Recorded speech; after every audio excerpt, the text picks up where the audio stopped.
자, 동국대학교 융합요가학과 대학원 수업을 위한 자료 두 번째입니다. 이거 요가 지도자분들도 도움이 될 수가 있는데요. 이게 그 동불 학회지에 나갔던 자료이기도 한데요. 생각, 감정, 그리고 마음의 개념과 조절법, 이거를 이제 조금 있다가 정리를 해드릴 텐데요. 이게 이제 불교적으로 심리에 대해서 어떻게 보는가 하는 거를 이제 욕구에 대해서 어떻게 보는가 하는 거를 요가적인 관점에서 보고, 그 다음에 이제 심리학적으로는 머슬로우 단계에서부터 머슬로우를 기본으로 해서 욕구 단계를 좀 정리한 거고요. 그리고 나서 머슬로우 이에 이어지는 클레이튼, 엘더퍼, 켄릭, 그리고 이제 그 스와미 라마께서는 인도의 요가에서 어떻게 욕구를 정리했날 본 거고요. 기본적인 욕구를 바라보는 관점이 그러면은 불교적인 요가적인 관점과 심리학이나 정신분석학에서 어떻게 봤나 했던 걸 도표화 만든 겁니다. 그리고 나서 이제 불교나 요가나 심리학에서 무의식을 어떻게 이해하고 있는지 무의식적인 관점을 좀 따로 나누어서 그 각각의 상태를 좀 정리한 거고요. 요가에서의 무의식의 상태를 도표화한 거고요. 그리고 감정의 상태를 모두 다 정리하라고 하는데 욕구는 감정과 많이 차이가 있잖아요. 그래서 욕구의 단계를 심리학적으로 그리고 요가적으로 나누어서 정리한 도표입니다. 이 개념을 이해해야지만 욕구와 감정을 조절할 수 있게 되고요. 요가 수트라에서도 요가는 감정을 조절하는 거라고, 마음을 조절해서 고삐를 잡는 거라고 하잖아요. 그 마음에 대한 개념을 정확하게 이해하려면 이 개념의 기본적인 그 이해가 중요할 것 같아서 지난 학기에도 이거를 학기 시작할 때 말씀을 드렸는데요. 지난 학기에 못 들어온 분들을 위해서 짧게 썸머리해서 보여드립니다. 그래서 욕구와 이기심이 결합하게 되면 부정적인 결과를 가져오게 된다. 욕구는 누구나 갖고 있기 때문에요. 그래서 이 부분에 대해서 도표화 시켰고요. 이거를 불교에서는 제1화살은 욕구, 제2화살은 부정적인 감정과 만나는 감정 조절의 그 이제 문제를 일으키는 방법으로 요소로 보기도 하고요. 그게 심소의 문제와도 연결이 되기 때문에 유식학과도 연결이 됩니다. 그리고 이제 넘어서 보면 그럼 욕구를 또 그리고 감정을 어떻게 조절할 수 있는가 하는 거를 카테고리별로 나누어서요. 이렇게 맹자와 유학, 그 다음에 예기, 한의학, 그 다음에 불교, 요가로 좀 나누었는데요. 유학에서는 희노애락, 애오욕에서 이렇게 그 나누고요. 예기에서는 희노애구, 애오욕으로 나누고요. 한의학에서는 희노, 우사, 비경공으로 나누고, 불교에서는 희노, 우구, 애증, 욕으로 나누고요. 요가에서는 까마, 그래서 욕구 중에서 식욕, 수면욕, 까마를 욕구라고 하죠. 그래서 자기 보호욕, 성욕 이렇게 나누는데요. 여기에서 봤을 때는 화라든지 자만심, 질투, 애착, 집착, 자부심으로 구분합니다. 이건 많은 분들의 그 구분 내용 중에 스와미 라마께서 정리한 내용을 좀 중심으로 봤는데요. 여기에서 보면은 그 밑에 도표, 이거는 이제 융합요가과 학생들은 제가 이 클래스에 공유하겠습니다. 이상의 감정의 종류를 쭉 정리해 보면요. 희, 기쁨, 노, 노여움, 애, 슬픔, 그리고 락, 즐거움. 이것들은 이제 기본적으로 유학이라든지 예기라든지 한의학이나 불교나 요가에서 다 들어가고요. 나머지는 미워하고 욕구를 일으킨다거나 증오하고 하는 것들은 유학에서는 삶에서 사회에 적응하는 방법으로, 또 얘기도 그렇죠. 한의학은 치료의 방법으로, 불교에서는 수행, 요가에서도 마음을 조절하는 방법으로 해서 더 강조되는 감정들이 들어가서 약간의 차이점이 있습니다. 그래서 여기에 이제 그 칠정에 대해서, 칠정의 감정을 잘 조절해서 이렇게 구분해서 이해하다 보면 내가 어떤 욕구가 일어났을 때는 어떤 관점에서 어떻게 바라보고, 어떤 감정이 일어났을 때는 어떤 측면에서 잘 조절해서 나아가야 될지 각각의 이 책의 내용들, 한의학이라든지 불교라든지 요가라든지 아니면 맹자, 공자, 그 다음에 예기와 같은 노자도 도덕경에서 찾으시면 도움이 될 것 같고요. 이렇게 찾아보실 수가 있거든요. 그래서 이 욕구와 감정이 결과적으로 만나게 되면 맨 처음에 욕구에 대해서 설명을 드렸죠. 그 다음에 감정을 정리해 드렸는데요. 전혀 다른 결과가 일어나게 됩니다. 식욕과 부정적인 감정이 일어나게 되면 거식증이, 식욕과 긍정적인 감정이 연결되면 적당한 음식 섭취가 일어나게 되고요. 성욕과 부정적인 감정이 일어나면 욕구 저하, 그래서 성적인 문제가 일어나게 되고요. 성욕과 긍정적인 감정은 욕구가 잘 만족되는 상태가 되는데요. 수면욕과 부정적인 감정이 일어나게 되면 불면증과 피로, 스트레스가 오게 되고 수면욕과 긍정적인 감정이 만나게 되면 숙면을 취하게 된다.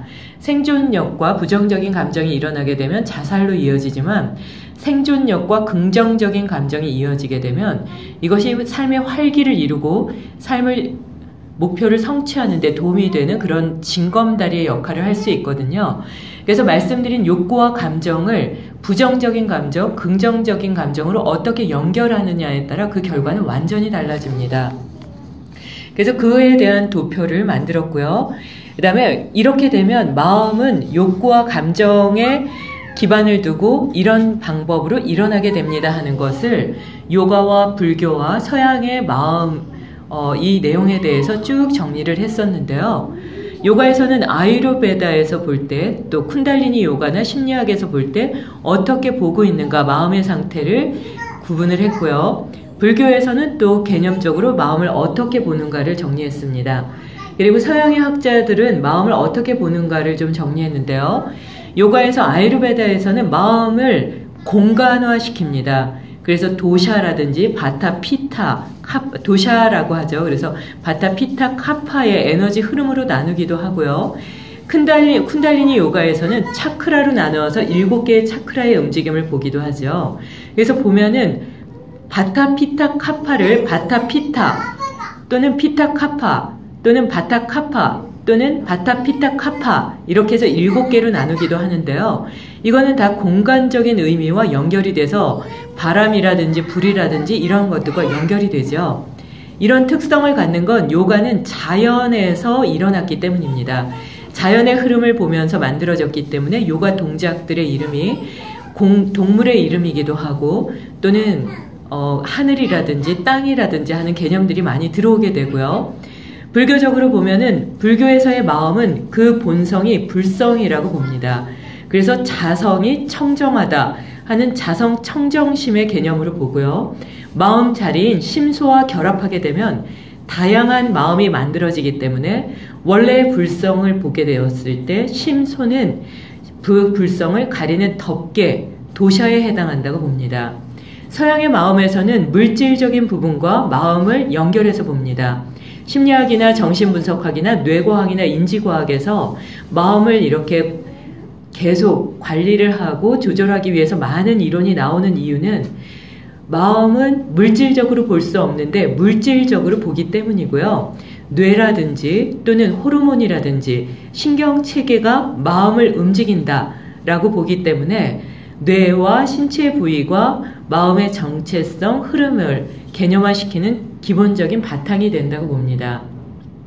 그래서 시냅스가 자아다라는 책도 있고요. 시냅스를 자아로 보면서 뇌신경, 호르몬, 표정, 신체적인 변화를 이해할 수 있도록 만드는 게 서양적인 과학 체계이기 때문에요. 이 서양적인 과학 체계가 근본에 해당하는 불성, 그리고 요가에서 아트만이 얘기하는 내면의 고요함과 밝은 빛, 그것을 이해하기 위한 공간적인 개념과 우주, 그리고 자연적인 개념을 바라보는 아유르베다라든지 쿤달리니, 차크라 이런 개념을 이해해서 본다면 마음을 요가, 그리고 수행, 종교적인 측면, 그리고 과학적인 측면으로 잘 이해할 수가 있는데요. 이 마음에 대한 개념이 어떻게 형성되고 있는지를 철학적, 종교적, 심리적, 정신분석학적, 뇌과학, 인지과학에서 보면 다음의 도표와 같아요. 이게 글자 포인트가 너무 적어서 보시기 어려울까봐 PDF 파일로 이 클래스에 올리겠습니다. 서양에서는 마음의 본질을 어떻게 받는가 하는 것에서부터 이제 시작해서요. 이것을 동서양을 한꺼번에 도표화 만들어서요. 이 도표 안에 책이 한 45권 정도가 들어간 건데요. 여기 보시면 첫 번째 인간의 본질을 파악하기 위해서 처음에는 심리학이 철학에서 기본이 되었죠. 그래서 그 근본 개념을 바탕으로 해서 이어가는데 시대별로 보면 그 이후에 춘추 전국시대 8세기에서 3세기라고 볼 수 있는데요. 이에 대한 연구가 동양에서도 인간의 본질 탐구라든지 인성론이 이때 나오죠. 인간의 마음 탐구라든지 이때 심성론이 나오게 됩니다. 그리고 나서는 근대 유럽인 14세기에서 16세기경에는 자아를 절대적인 실체로 간주하게 되는데요. 그게 이제 아리스토텔레스의 영혼론으로 이어지게 됩니다. 아리스토텔레스가 영혼론을 집필한 이후에는 중세 기독교 사상에 의해서 영혼이 탐구되고요. 영혼은 육체의 형상이다. 이렇게 보는 관점이 시작됩니다. 근대 철학에서는 이성적인 인식론의 일부로 구성되면서 과학을 표준 학문으로 보기도 하고 객관적이면서 정형적인 학문으로 보게 되고요. 그래서 19세기에 가게 되면 심리학이 탄생되는데 이게 분투의 심리학이라고 보죠. 이걸 학문으로 보지 않았었기 때문에 분투의 심리학은 아주 작은 공간에서 시작되었다고 봅니다. 요 밑에 보면 요 자세한 내용들은 도표를 나중에 참고해 보세요. 그래서 이때 분투의 기계적인 심리학을 봤을 때요, 실험 심리학에서 봤을 때 무의식이라는 의식 너머의 것이 제기되면서 혼란이 처음에는 가중되게 되고요. 그러면서 이 무의식 세계를 어떻게 해결할 것인가, 이것을 인지과학에서 좀 더 깊이 있게 보게 됩니다. 그래서 마음과 뇌의 관계에 대해서 인지과학과 뇌과학이 좀 더 체계화되면서 지금의 심리학이나 정신분석학의 흐름을 보게 되는데요. 이걸 도표화시킨 건 이 앞에서부터 하나, 둘, 셋, 넷, 다섯, 6개의 흐름을 심리학이나 정신분석학, 그리고 근대철학, 그리고 춘추 전국시대에 나온 사람을 보는 그 인성론에 대해서 또는 심성론에 대해서 찾다 보면 노자, 공자, 맹자 다 보시게 될 거고요. 그에 연결돼서 아마 많이 도움이 되실 수 있을 겁니다.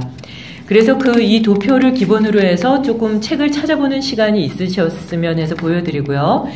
이거를 이제 불교적으로는 어떻게 보는가, 그러면 마음을 왜 이렇게 나누는가 하는 걸 심리학에서는 기계론적으로 보고 구분적으로 나누어서 물질적으로 봤는데요. 이거를 불교적인 관점에서 보면 아라한의 마음과 범부의 마음으로 볼 수가 있습니다. 이것도 도표화됐는데요. 감각을 바라보는 것은 누구나 다 똑같습니다.